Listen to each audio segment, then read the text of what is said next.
I had played basketball over in Europe, and for the a couple of years that I didn't file taxes, I just fell off the fucking map. And somehow I just, man, it was like to get, so it was time for me to get Medicare.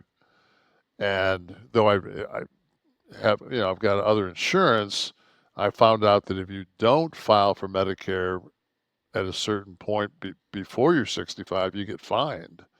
Like there's some bullshit. So I went to get on it, and fucking, I just went online to that .org gimmick, Mm-hmm. and it kept saying that I had different information and all this other shit. So finally, I called, and they told me to call like Equifax or something like that.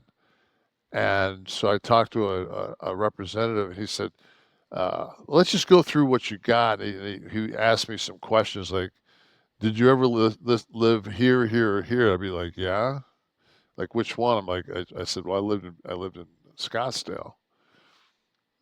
And he said, "Do you remember the fucking address?" I'm like, "Fuck." Mm. I used the Scott Hall. I don't remember what I had for breakfast. Like, I said it was 17 something.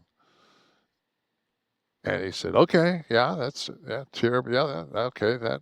And we went through shit, and he's like, "Did you have you ever owned," he named like six cars, and one was a Cadillac. I said, "Well, I've owned several Cadillacs." I said, "Matter of fact, I got a 74 Cadillac I just bought like 6 months ago." So we go through all this shit, and he's like, "Yeah," he says, "we have too many discrepancies." So now it's like I've got to go to Social Security, and so there's like good luck getting them to call you or call you back or any of that shit. So I went and like like just, and I'm not saying I'm fucking special. I went like everybody else. I sat down, but the thing was, there's a screen when you walk in there, and you walk in, and you punch your social security number and all this other shit, and it gives you a ticket. And you go to fucking the glass booth that looks like a fucking party store in Detroit, and you're trying to get a fucking 12 pack. It's fucking bulletproof glass and all this shit. Packaged goods. Yeah, yeah, over in the fucking Rouge, and I sit down, and so she tells me what I need to bring. So I'm one of these motherfuckers that just I've always believed like to keep shit. So I came back, and she says to me that so now it's like I need to prove that I'm me. So she says, "Well, it says here you were in the military." I'm like, "Yeah." So she says, "Well, you wouldn't have," like, it's just like real like flippantly says, "Well, you wouldn't happen to have your DD4 form 214, would you?" I'm like, "Oh yeah." She goes, "You have your 214?" I said, "Yeah." When I was de-roast out of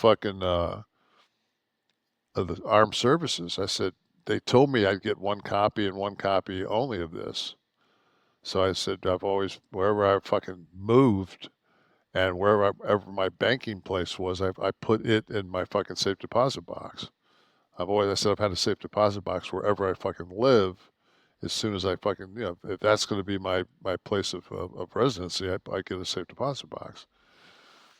So as soon as I handed her that through that fucking slot, it was just like, and then to follow it up, she goes, "What else did you bring?" I've got my fucking footprints, Detroit Harper Hospital, original fucking, with my feet prints from Good. fucking July 9th, 1959, with the fucking seal.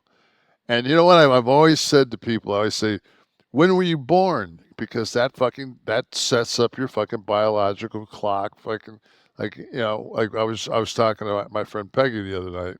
We went out to dinner, and she's like, "Yeah." She's just like, "I'm like 5:12 in the morning," and she's an early riser. And I said, "Guess what time I was born?" And they're like, I said, 5:49 p.m. I was 5:45. That's funny. Yeah, Yeah. yeah. And I was So always more of a night person. always, right? And then it's like, if I get to 4 o'clock, and if I don't go to, if I'm not in bed by 4 o'clock, I'm fucked because it's almost like I get like a fucking uh, invisible rail of coke.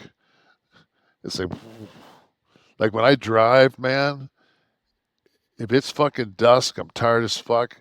As soon as it gets fucking dark, dark, man, I can fucking drive. Now I go into vampire mode. I can drive all fucking night long and not stop, piss in the fucking jug.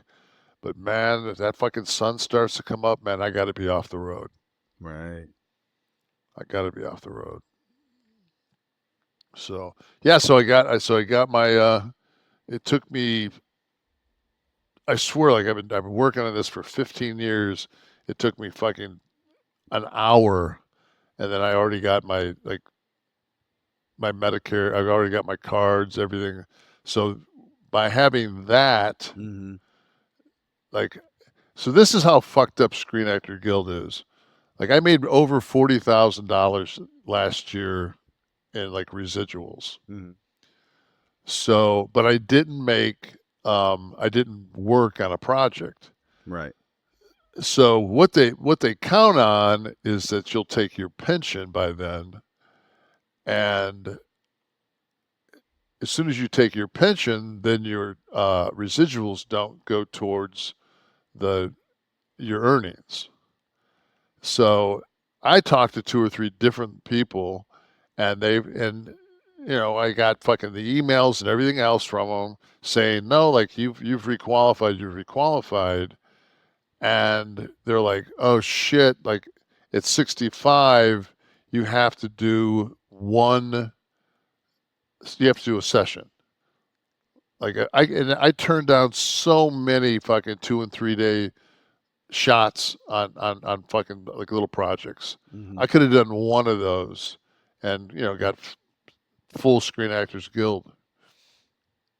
So now I got to do Cobra, but my Cobra's like for me and my wife, and my primary being Medicare. My Cobra is like $400 a month. My buddy's paying $1,700 for my coverage for himself a month. Wow. Yeah, mine's 400 for me and Tam. So, Wow. But that's because of the sizable contributions you'd made in the years oh prior. Once yeah, you got vested. I'm 20. I want to think I get my pension for like 25. I think I'm 25 years vested now. Yeah.